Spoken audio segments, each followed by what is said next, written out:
अयोध्या विधानसभा जिस लोकसभा में आता है वो बीजेपी हार गई है, तो एक बड़ा संकेत जाता है कि बीजेपी जिन मुद्दों को लेकर चुनाव लड़ रही थी, अब जनता ने ये बता दिया कि अब जनता इस मुद्दे पे वोट नहीं करेगी, वो धर्म की राजनीति से ऊब चुकी है। अब वो चाहते हैं कि विकास और मुद्दों की बात हो, जो कांग्रेस और इंडिया महागठबंधन कर रहा था। और जिस तरह सीटें बढ़ी हैं इंडिया महागठबंधन की, वोट परसेंटेज भी अगर आप इंडिया और एनडीए कंपेयर करेंगे तो बहुत ज़्यादा इंडिया का गठबंधन का वोट परसेंटेज आया है, तो उससे उन्हें एक बूस्ट मिला है, हिम्मत आई है, उसी आत्मविश्वास से वो गुजरात में हराने की बात कह रहे हैं। कह रहे कि जनता ऊब चुकी है धर्म की राजनीति से। उन्होंने सही बोला कि अयोध्या में दिखा दिया जनता ने कि क्या करना चाहती है जनता। सबसे पहले कि अयोध्या में वर्ल्ड क्लास का एयरपोर्ट बना, वर्ल्ड क्लास का रेलवे स्टेशन बना, वर्ल्ड क्लास का कॉरिडोर बना। उसके बाद जनता ने बता दिया कि विकास उनके लिए मैटर नहीं करता है, जातिगत राजनीति उनके लिए सबसे ज़्यादा मैटर करती है। जातिगत और धार्मिक एक पक्ष की राजनीति कितना भी विकास कर लो, जैसे रामपुर गाँव में इतने आवास मिले लेकिन एक भी वोट नहीं मिला, तो यहाँ देश में सबसे बड़ी बात यूपी और बिहार में जो स्पष्ट करती है कि यहाँ जातिगत राजनीति और धार्मिक राजनीति से आगे राजनीति बढ़ी ही नहीं है। भले आप विकास के नाम पे कुछ भी दे दो, कुछ भी दे दो, IIT की संख्या बढ़ा दो, एम्स की संख्या बढ़ा दो, लेकिन वोट तो देंगे हम जाति के आधार पे। अयोध्या सबसे बड़ा एग्जाम्पल है इसका। अब भाजपा भी ऐसे ही करेगी, विकास के नाम पे एक जातिगत सीट पे एक जातिगत पर्सन को खड़ा कर देगी और वहाँ से जीत जाएगा। Same form.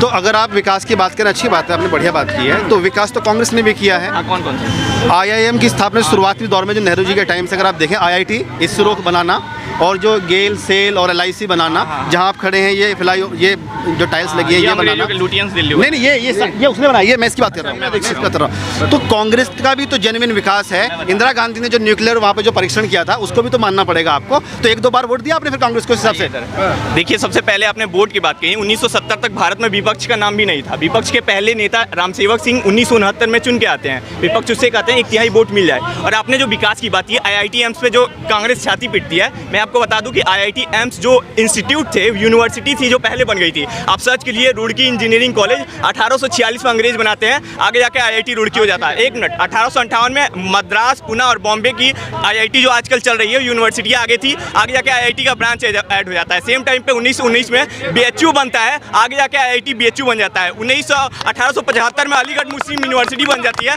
आगे जाके उसको भी IIT में तब्दील कर। दिल्ली यूनिवर्सिटी कब की बनी है? 1950 से पहले की बनती। कोलकाता यूनिवर्सिटी 1950 से पहले, पटना यूनिवर्सिटी 1950 से पहले। IIT के 5 ऐसे इंस्टीट्यूट बता दे जो कि कांग्रेस ने बिल्डिंग भी बनाई हो और वो भी किया हो। खड़गपुर से लेकर रुड़की से लेकर मद्रास, पुणे, बॉम्बे, हर एक चीज आगे बनी हुई थी। बाद में अब आते हैं एम्स पे। 1999 से पहले भारत में मात्र एक एम्स था। 2003 में आप सर्च कर सकते हैं, अटल बिहारी वाजपेयी ने नागपुर में खड़े होकर, टाइम्स ऑफ इंडिया पे होगा भी, 3 अगस्त 2003 को बोला था कि हम 6 और एम्स बनाने वाले हैं। 1999 से पहले भारत में मात्र एक एम्स था 50 सालों की कांग्रेस के शासन में, लेकिन उसके बाद और एम्स बनता है। अब इसरो पे आते हैं।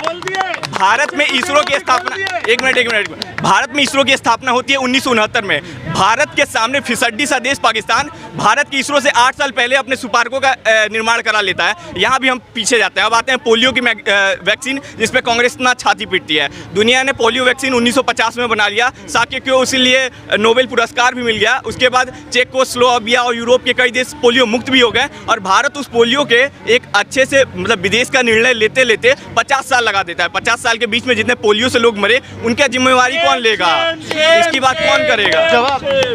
देखिए, देखो, सुन लो, इन्होंने कुछ बातें सही कही हैं, उसमें हम डिनाई, हम पढ़े लिखे लोग हैं, सही बात। इन्होंने नहीं, कुछ पुराने हमारे इंस्टीट्यूट थे जिनसे BHU बताया, रुड़की जो है उसको IIT का दर्जा बाद में दिया, और भी हो सकते हैं, मैं यहाँ पे आई अप्रिशिएट यू, ठीक है।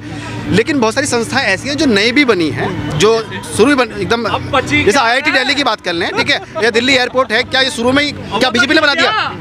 फिर क्या बता? मैं एम्स की बात कर रहा हूँ ना, कौन सा इंदिरा गांधी IGI की बात कर रहा हूँ। या पहले जो आज़ादी से पहले भारत में कितने गाँवों में बिजली थी? वो तो गिर गया। अब ये उस पर क्या जवाब देंगे? कैसा बनाया, कितना नुकसान हुआ वहाँ पे? राहुल गांधी हाथरस जा रहे हैं, अब क्यों नहीं बता रहे? दिल्ली एयरपोर्ट खुल गया, खुलासा हो गया, खुलासा। जितने भी एयरपोर्ट्स भारत में हैं, आप गूगल कर लो, कितने कांग्रेस के टाइम में बने हैं, कितने बीजेपी के। अगर आप ईमानदार हैं तो आप पता कर लेना, ठीक है। नहीं, अभी पूरा होना दो।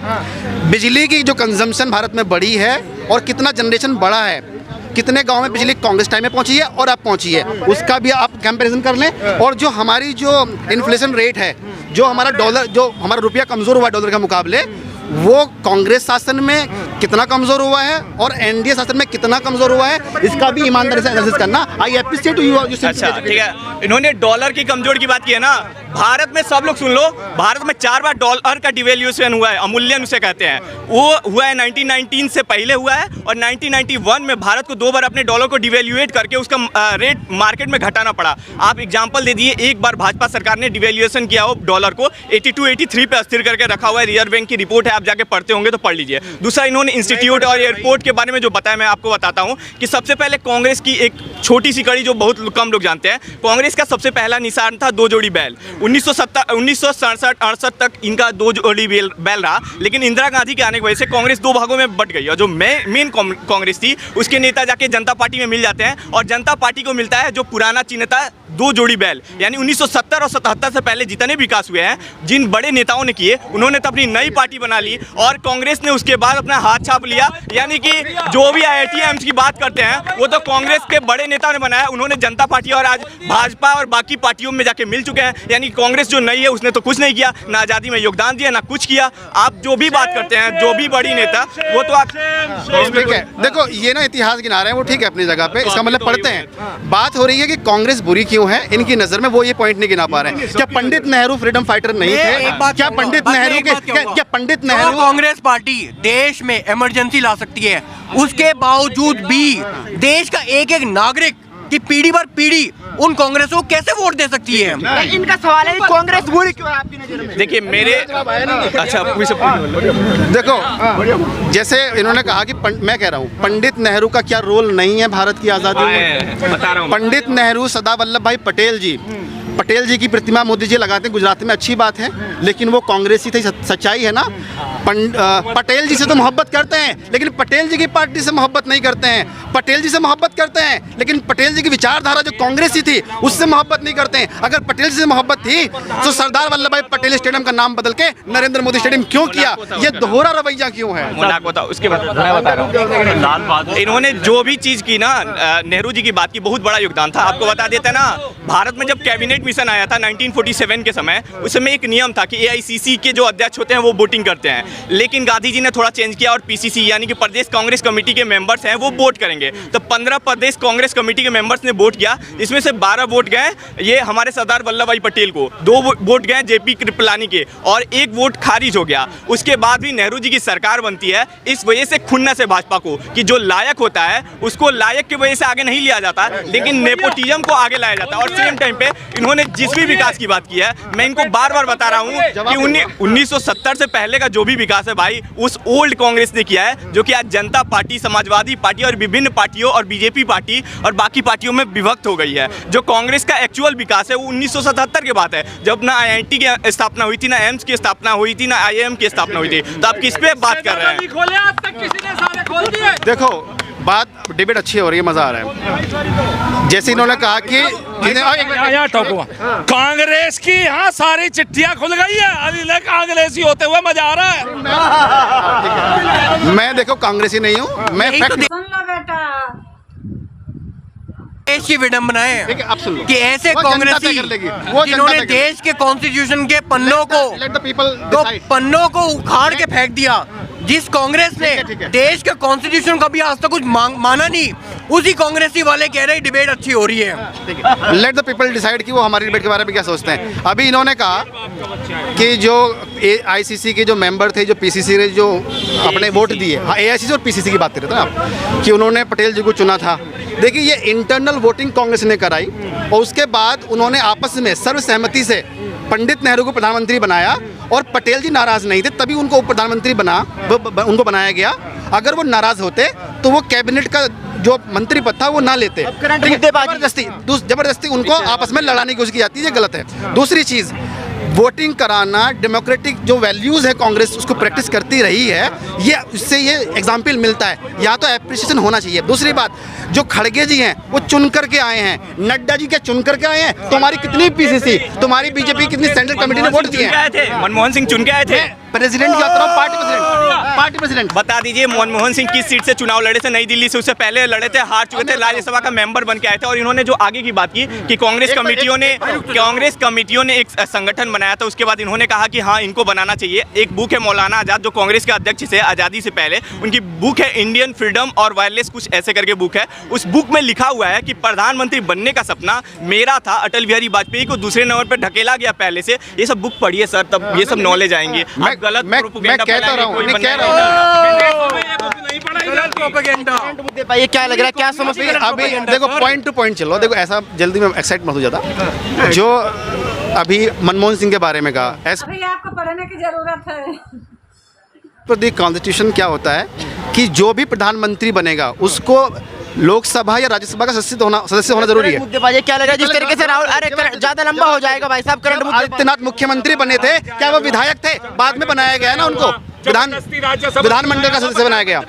तो ये तो बीजेपी में होता है। सोनिया की कठपुतली था जो आप कह रहे थे ना कि मनमोहन सिंह कहाँ से, उसके लिए जरूरी है कि लोकसभा का मेंबर। क्या लग रहा है राहुल गांधी इस बार जो मुद्दे उठा रहे, सही मुद्दे उठा रहे हैं? देखिए राहुल गांधी ने जितने मुद्दे उठाए, जितने कुछ मैंने सुने, कुछ नहीं सुने। जो सुने हैं मुझे अच्छा लगे, और कुछ ऐसे भी हैं जो ठीक नहीं लगते, लेकिन अच्छे ज्यादा हैं। कौन सा अच्छा लगा? कौन सा? एक सेकंड, कौन सा अच्छा लगा? कौन सा अच्छा लगा सर? जैसे वो कह रहे हैं कि अग्निवीर जब अब अग्निवीर का पूछता हूँ। Let me ask one last question from Agniveer. आप अग्निवीर की बात करते हो, आपकी आर्मी की नॉलेज होनी चाहिए। From the post of lieutenant till the marshal कितनी रैंकिंग आती है और क्या क्या आती है? देखिए ये क्विज तो हो नहीं रहा आर्मी के, मैं आर्मी एग्जाम दे रहा। मैं अभी वही बात, यही बात कांग्रेसियों की है। कांग्रेसियों को पता कुछ होता नहीं क्या है। लग रहा है जैसे राहुल गांधी कह रहे हैं अग्निवीर को बंद कर देंगे आप? नहीं, ये तो राहुल गांधी के बयान की बात हो रही है ना सर। मैं आपसे यही पूछ रहा हूँ, आर्मी की नॉलेज होना पहले आपको जरूरी है, जब आप अग्निवीर पे आप टिप्पणी करो, राइट? अग्निवीर एक शब्द जानने से अग्निवीर का मतलब आपको नहीं समझ आएगा, ठीक है? अग्निवीर की क्या रिक्रूटमेंट प्रोसेस होती है, what is the need for Agniveer in this nation, Agniveer को क्यों लाया गया, और हर एक सोल्जर अग्निवीर होता है, ये आप समझ लो तो आपको पता चलेगा। राहुल गांधी ने कहा ईच एंड एवरीवन। जब आपके राहुल गांधी को यही नहीं पता कि हाउ मेनी क्या कहते हैं articles are in the constitution, what is the benefit of having the constitution, जब उसको ये तक नहीं पता, how would you expect the Rahul Gandhi to know about the Agniveer? We don't need to be expert at anything to make any comment. See, listen to me. Why do you think that you should not to be an expert to make any comment? No, let me ask you this. When the Congress is writing a constitution back in 1949, were they not the expert of writing the constitution? They were expert in writing the constitution. How would you say that the member of the parliament in the parliament itself has no right to speak about the constitution, not even having the basic knowledge of constitution, and completely and say that we don't have to be having the basic right of the basic knowledge of constitution? There were several committees were appointed to bring the constitution in. How many committees were appointed? Hindi में आ जाओ, बड़ा हिंदी। अरे hello He is not letting me. क्या लगता है जिस तरह अग्निवीर को लगातार सवाल उठा जाए, अग्निवीर को लेके क्या है? आपको बता दूं ना, अग्निवीर मोदी जी का ड्रीम प्रोजेक्ट नहीं है, अग्निवीर इंदिरा गांधी का ड्रीम प्रोजेक्ट है। आपको बता दें कि सबसे पहले इंदिरा गांधी ने एनसीसी की शुरुआत की थी। पूरे देश में, पूरी दुनिया में ऐसा बात आ गया था कि एक ऐसी सेना तैयार कर रही है जो भारत के हर एक आदमी को आर्मी ट्रेनिंग मिल जाएगी। यानी भारत कभी भी युद्ध के मैदान में जाता है तो इतनी ज़्यादा फोर्सेस तैयार हो जाएंगी जिसका कोई हिसाब नहीं है। लेकिन सेम टाइम पे वो आगे नहीं बढ़ा पाई, और ये अभी प्रोजेक्ट आया है। जो भी विकसित देश है जिनकी आर्मी ताकतवर है, अमेरिका का एग्जाम्पल ले लीजिए, इसराइल का एग्जाम्पल ले लीजिए, और जो भी बड़े विकसित देश हैं सेम कंसेप्ट यूज करते हैं। इससे ये फायदा नहीं होता है कि इनको रोजगार मिले या नहीं, सबसे मेन एक पर्सन में डिसिप्लिन आता है। और ये प्रोजेक्ट एनसीसी इंदिरा गांधी की है। आप जाके पहले भी रिपोर्ट्स देख ले कि उनका यही मानना था, जैसे हम एनसीसी के तर्ज पे बना रहे हैं तो आगे। और सेम टाइम पे राहुल गांधी का एक झूठ पकड़ा गया है कि उन्होंने कहा अग्निवीर के फैमिली को पैसा नहीं दिया गया, और जाके उनके घर पे इंटरव्यू किया मीडिया वालों ने, तो ये कितनी